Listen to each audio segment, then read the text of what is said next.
All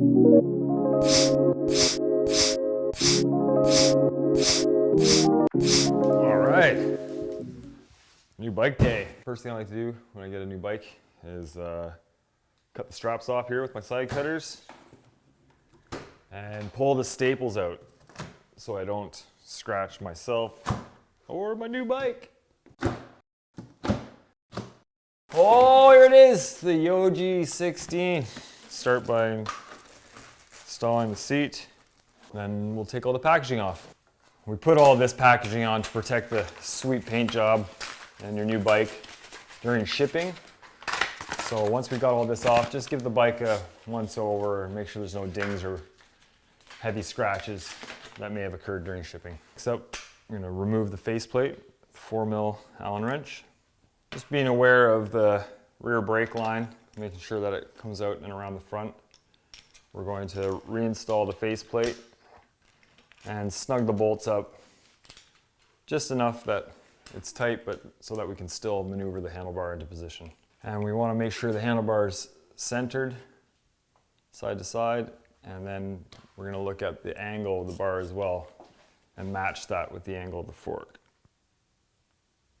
as a base. From there,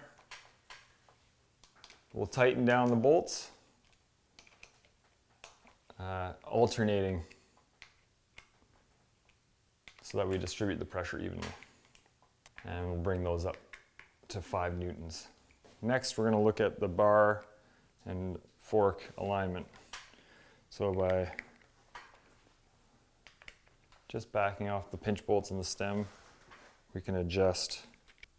What I like to do is look off the front of the bar down to the front of the fork or the brake bolts and use those as a reference. And then snug the stem bolts, again, alternating so that we're tightening it equally, and just up to 5 newtons. Next up, we're going to attach our front brake line. Start by loosening off the cable pinch bolt on the brake. And once you've aligned the slots on the barrel adjusters here, there's 3 lines to line up.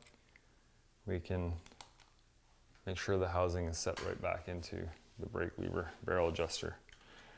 From there, we'll loosen off the axle nuts on the front wheel. The washers go on the outside of the fork. We'll snug those up by hand, and then ensuring that the axle is fully bottomed out in the dropouts, we can tighten up those axle nuts.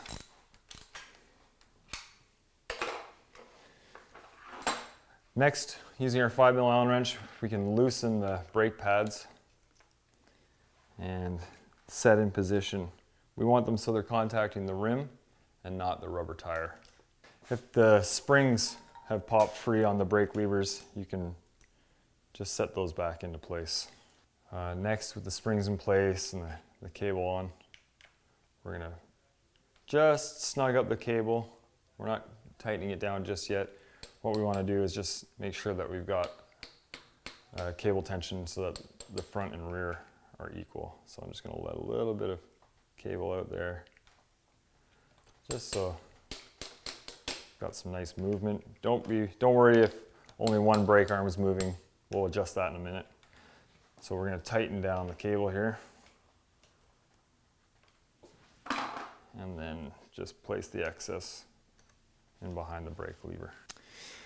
So now to adjust, using either a flathead screwdriver or a Phillips, we can use the adjusting screws on the V-brake here, either by increasing tension on the side that's not pulling away or decreasing on the side that's too powerful, until you get both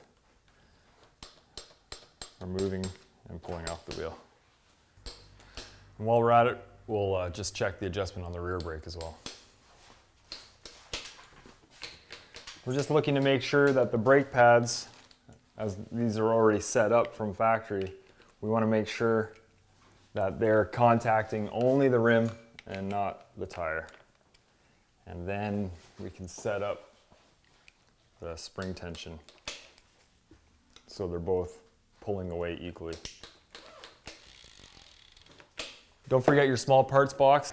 Inside it, you'll find not only your sweet bracelets, you'll have your owner's manual and your pedals. Just a bit of grease on the threads there. And you can use either a 15 mil open end wrench, or there's tooling for a 6 mil Allen wrench on the inside of the spindle. Just pay close attention. They're left and right specific. They're marked with L and R.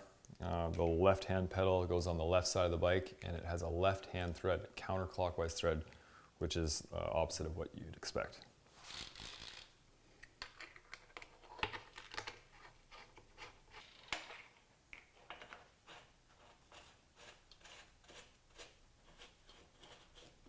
So next we're going to do front to back, just check all the bolts, and then we'll drop the bike down, set the seat angle, and inflate the tires.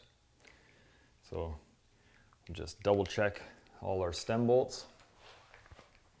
With our 5 mil, we'll double check our brake pads, as well as our pinch bolt for the cable. We'll do that front and rear. And with our 15 mil,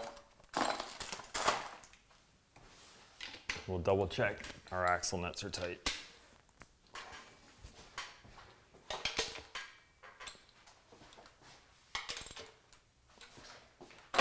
Excellent.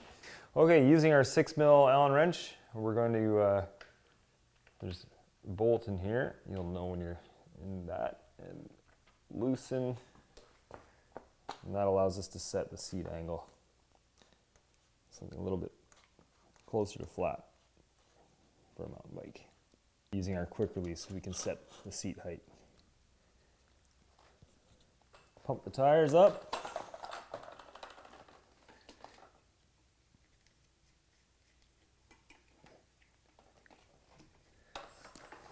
Depending on the way your child and how aggressive they're riding, you might want to increase the pressure. All right, and there we have it, the Yoji 16 in a color we like to call blue. Highlights for me as a mechanic and a parent, sealed cartridge bearings all the way around, hubs front and rear, headset, bottom bracket, so nice, long-lasting, durable, and smooth. Alloy frame and all components, as well as a nice chromoly fork. But shave some weight where we can. Hollow rear axle, hollow BB spindle, alloy cups. A highlight as well is the drivetrain. Shimano tooling on the back so we can change that cog from any gear ratio that we desire, as well as 64 mil BCD. It comes with a 24 tooth, but we can run that right up to a 28 or drop it down to a 22. Pivotal seat posts, and again, the smallest padded pivotal seat that is made. Lots of room to adjust the stem height as well with this extra spacing, and the lowest durometer grips you're going to find on a kid's bike. This thing's shreddy. Born to ride.